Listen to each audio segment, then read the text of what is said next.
why don't, so we've got Dave here. He's listening. I'm listening. Why don't you fire away with your question and see where we go?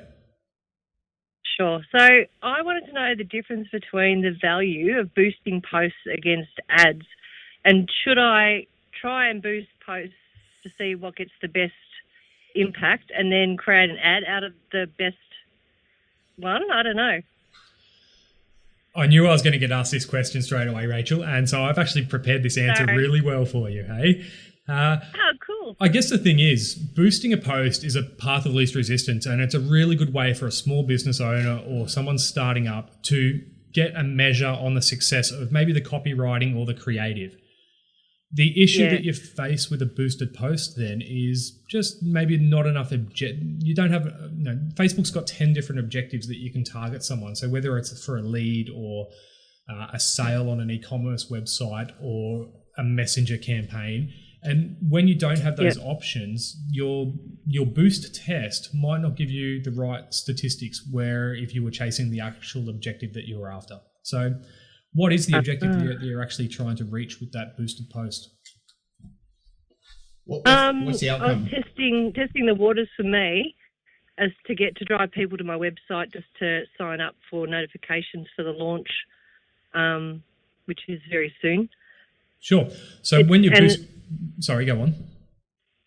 And all of my social media is starting to do really well. Wes advised me to start doing videos, which I've done. And they've been really responsive on my website and YouTube and all the other socials that I've posted them on. But, we need to make some ads, I think. Perfect. So telling me that you're using videos now, Wes is a fantastic advocate of that. Just something little like creating an ad with Business Manager. You can now check those video views. So someone who maybe watched your video but didn't land on your landing page and fill out their information, with a Facebook ad used in Business Manager, you can actually start retargeting people who watched a percentage of that video and get back in front of them. So you might be able to take anyone who watched 25% of that video and show them another ad with a call to action to sign up for your calls or sign up for your launch. Yep. What, so just get the analytics and work out the best audience for that. That's right. So you can start building an audience and being a little bit more creative about who you're actually spending your next round of money on. You might not spend any more advertising budget on the laggards who didn't actually take action. You might warm them up a little bit more before you the analogy of dating someone. You don't walk up to a pretty man in your instance in the street and say, "Will you marry me?" You go through a courtship process with your potential customers. Yep. So asking on behalf of Rachel, what do you reckon? How big an audience do we need to get to? So first of all, are people going to sign up to be on the mailing list for something? Is that a strategy that you can see working? And secondly, what sort of, how big do we need to go, Dave, to be able to get that kind of thing to work? All right. So Facebook has come out and said you need literally thousands of people on an audience if you're targeting them based through interests and demographics, like on a boosted post or in your audience section. Thousands. We're talking the more the better. Like 500,000 would be a fantastic number of people to target. Now, Facebook's algorithm does a really good job of showing your ad and your content to the right people in that audience size. Now, if you only have a narrow audience of a few hundred people, Facebook's algorithm has a hard time working out who are the best people to show that ad to. So what actually works better these days is going for very broad audiences and letting the algorithm do the work. And it honestly is getting better and better at doing that. So is custom conversion ads? Custom conversion ads, or if we're looking to, if we're trying to get people to sign up for this launch of this business, or if we're trying to get people to give their details up, it would be a conversion ad with, say, a thank you page after the form, so that we can track how many people hit the form page and then how many people hit the thank you page. And we're asking Facebook to optimize for that thank you page. And the more and more of them that we get, the better the algorithm works out who's going to be the potential person to fill out that form. And my market can be very broad because it's all women over the age of 12 up to the age of 90.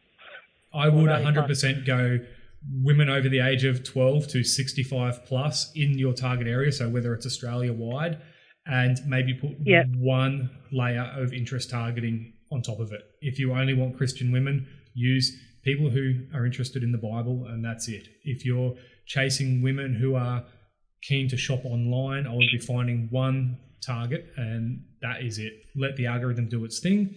The scary part there is you're going to spend a lot of money before it actually starts working, but when it works, you'll get a return on investment like crazy. Mm. What were you going to say, Rachel?